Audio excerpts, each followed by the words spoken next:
So very disappointed with today's announcement because not one single illegal gun will be taken off the streets by Mendicino's announcement today, and yet our country is facing serious public safety issues under his leadership and Justin Trudeau's leadership.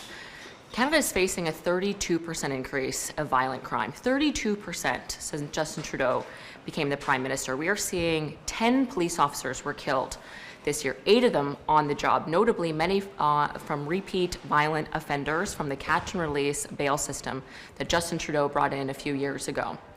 We are seeing people being stabbed on public transit. Recently in Surrey, an attempted murder happened. The man who did that, who stabbed that individual on public transit, is back out on the streets 8 days later on bail.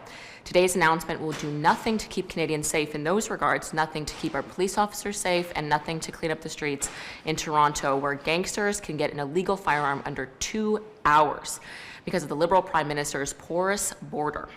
So we're very disappointed that the state of Canada is seeing significant public safety issues with gangsters getting their hands on illegal firearms, smuggling them in from the United States. And today we're hearing tens of millions of dollars. Actually, he's being pretty cagey, conveniently, about how much it's going to cost. But we know tens of millions of dollars at minimum will be spent on this when our police are being starved of resources and criminals are running rampant on our streets. So very disappointing in that regard. And as you have heard, again, a 32% rise of violent crime. This will have no impact whatsoever on this. And this is just a step one of many steps of the Liberals and their confiscation regime that we know will cost billions of dollars and target law-abiding hunters, farmers, and sport shooters. So the Liberals are selling this, that they've consulted and they're coming back with new ideas. That is not true. They're bringing back the same definition that they pulled just a few weeks ago. That is what's happening here. They're talking about some sort of the list that they're not bringing back. That is also untrue. The list is encompassed in that definition. Let's just be very clear about that. So they're using weasel words. Nothing has changed. The attack on hunters is resuming in full force. This is round 2 that the Liberals are launching their largest attack on hunting rifles and hunters, farmers, and Indigenous Canadians in Canadian history. That's what we're seeing today. Le fait que l'association des gens qui s'occupent des armes et des munitions participe à ça, est-ce que c'est pas un exemple de bonne volonté du gouvernement d'inclure ceux qui font du tir sportif dans la situation? Do you mind if I respond in English? Is that okay? I find it to be cruel irony that the Liberal government, who has starved these mom and pop gun shops of resources with 3 successive gun bans, now is throwing them a bone of taxpayer dollars to the tune of tens of millions of dollars, and it will do nothing for the illegal guns that are the real problem on the street. So it's a lot of cruel irony there, but it's understandable.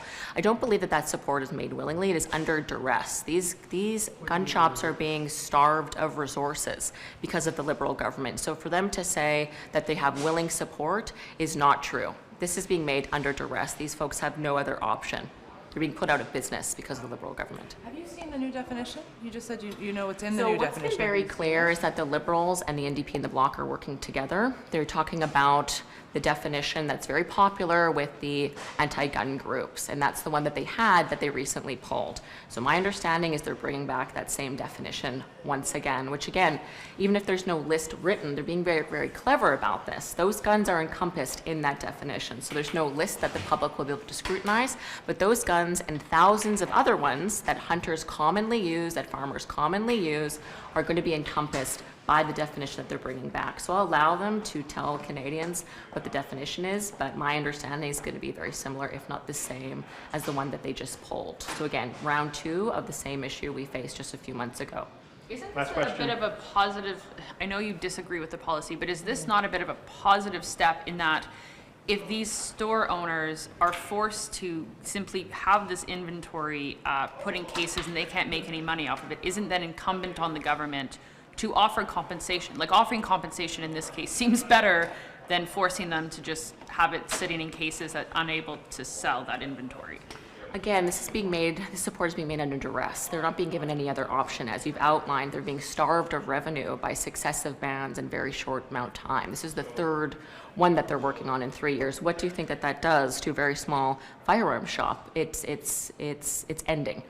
there are shops closing across the country. So I understand why they're supportive of this to some degree, but it's being made under duress. And what's very frustrating is those firearms under lock and key in firearm shops. This is not impacting the gangsters in Toronto that are killing police officers and innocent Canadians. This is not impacting the real problem at all, and yet it's costing taxpayers tens of millions of dollars, not to mention significant police resources. This is just step one of the confiscation regime.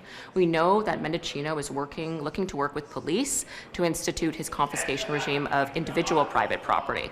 That is going to drain further police resources from fighting violent crime. That's actually the cause of gun violence. And in fact, if you see Stats Canada, less than half of 1% of all violent crime, which has gone up 32%, less than half of 1% is committed with long guns.